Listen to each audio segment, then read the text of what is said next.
दोस्तों, बॉलीवुड सुपरस्टार सैफ अली खान के बेटे तैमूर अली खान की दरिया दिली।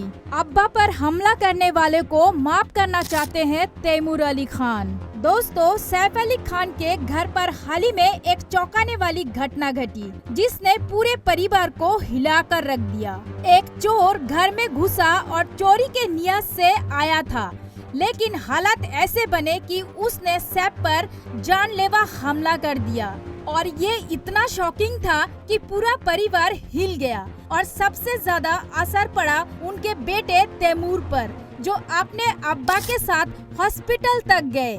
जब सैफ से इस इंसिडेंट के बारे में बात की गई तो उन्होंने कहा कि शुरू में उन्हें उस चोर के लिए थोड़ा दुख महसूस हो रहा था, लेकिन जैसे ही उन्हें याद आया कि उसने कैसे उनकी जान लेने की कोशिश की थी, तब उनकी सोच तुरंत बदल गई।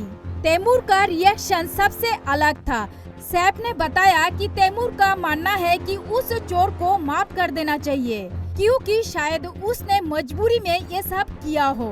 वो भूखा होगा, इसीलिए चोरी कर रहा था। सैफ भी इस बात को समझते हैं, लेकिन जब उन्हें याद आता है कि हमला कितना गंभीर था, तब वो इस बात को सहानुभूति से खुद को दूर कर लेते हैं। दोस्तों, सैफ कहते हैं, मुझे उस इंसान के लिए बुरा लगा, लेकिन जब मैं याद करता हूँ कि उसने किस हद तक जाने की कोशिश की थी, तो मुझे अफसोस करना बंद करना पड़ा। उसने मेरी जान लेने की कोशिश की और ये सोचकर ही रूह कांप जाती है।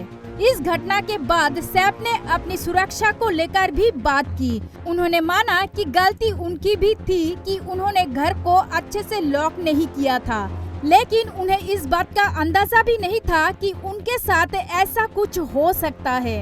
गौर करने वाली बात ये भी है कि पहले सैफ के पास एक गन हुआ करती थी, लेकिन उन्होंने उसे रखना छोड़ दिया। इस पर जब उनसे सवाल किया गया तो उन्होंने कहा, मुझे लगा कि अगर घर में गन रहेगी और वो किसी बच्चे के हाथ लग गई तो ये और भी बड़ी मुसीबत बन सकती है, इसीलिए अब मेरे पास गन नहीं है और शायद ये अच्छा ही है। ये पूरी घटना सैफ के लिए जितनी खतरनाक रही, उतनी ही भावनात्मक भी। जहां एक तरफ तैमूर का मासूम दिल माफी की बात कर रहा था, वहीं सैफ इस हमले को याद कर अपने फैसले पर मजबूती से टिके रहे। तो दोस्तों, तैमूर का मासूम दिल की फैसले के बारे में आपका क्या ओपिनियन है, हमें कमेंट में जरूर बताइएगा। आप देख रहे थे सेलिब्रिटी तड़का 24।